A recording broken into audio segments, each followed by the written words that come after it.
Hello বন্ধুরা, তোমরা সবাই কেমন আছো? আশা করি সবাই ভালো আছো। আমিও ভালো আছি। তো আজকে সোমবার, সকাল থেকে উঠে যা যা রুটিন স্টার্ট হওয়ার সেটা তো হয়ে গেছে। দেখো আমার ছোট পুচকু কিন্তু আমার কোলে এসে বসেছে, কারণ ওর না আজকে শরীরটা একদম ভালো নেই। সকাল থেকে ওর একটু ঠান্ডা লেগে গেছে, সেই কারণে কোলে বসে ও আদর খাচ্ছে। এবার চলে এলাম আমি আমার মাছেদেরকে খেতে দিতে। তো আজকে দেখাবো খেতে দেওয়ার পর মাছগুলো ঠিক কীরকম করে। তো আমার বেটা ফিশ কুটি সোনার কাছে এসেছি, দেখো ওকে খেতেও দিয়ে দিয়েছি। কিরম তিরিং বিরিং করে লাফিয়ে লাফিয়ে খাচ্ছে, কত সুন্দর দেখতে লাগছে। আর যখন ও না কাঁচের ভেতর থেকে মানে বাইরে থেকে যখন দেখি যে ও সাঁতার কাটছে, কত দারুণ বিউটিফুল দেখতে লাগে। তোমরা তো নিশ্চয়ই দেখেছো, এখনও দেখছো, তো অবশ্যই জানিও তোমাদের কেমন লাগছে। আর আমার বাকি যে অ্যাকোরিয়াম আছে, আগে না আমি এই অ্যাকোরিয়ামের মাথার যে ঢাকনা আছে সেটা দিয়েই খেতে দিতাম, কিন্তু দেখছি ওখান দিয়ে দিলে কোনো একটা দুটো মাছই সব খাবার খেয়ে নিচ্ছে, সবাই কিন্তু ঠিকঠাক পায় না। তবে দেখে আমি ঢাকনাটা ওপেন করে চারিদিকে ছড়িয়ে ছড়িয়ে খেতে দিই।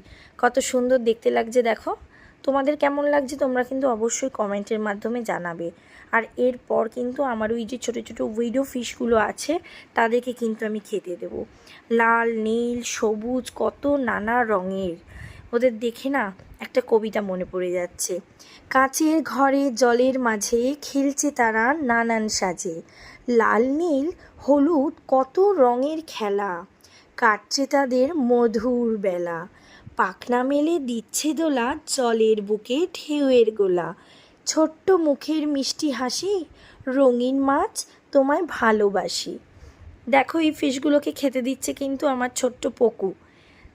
তো কী সুন্দর লাগছে দেখো। যদি এদের লাইটটা জ্বলতো না অ্যাকোরিয়ামে, তাহলে কিন্তু এদেরকে অনেক সুন্দর দেখতে লাগতো, কারণ এদের গায়ের কালারগুলো খুব সুন্দর হয়।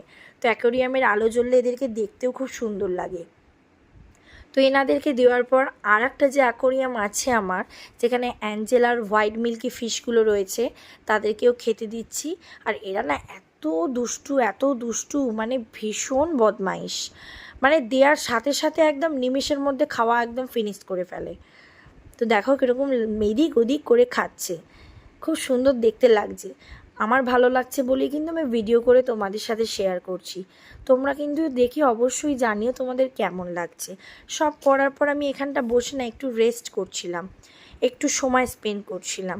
তো হঠাৎ করে বারান্দার দিকে তাকিয়ে দেখি একটা প্রজাপতি ঢুকেছে জানলা দিয়ে। আর কিছুতেই না সে বেরোতে পারছে না, এদিক ওদিক করছে, কিন্তু বেরোতে কিছুতেই পারছে না।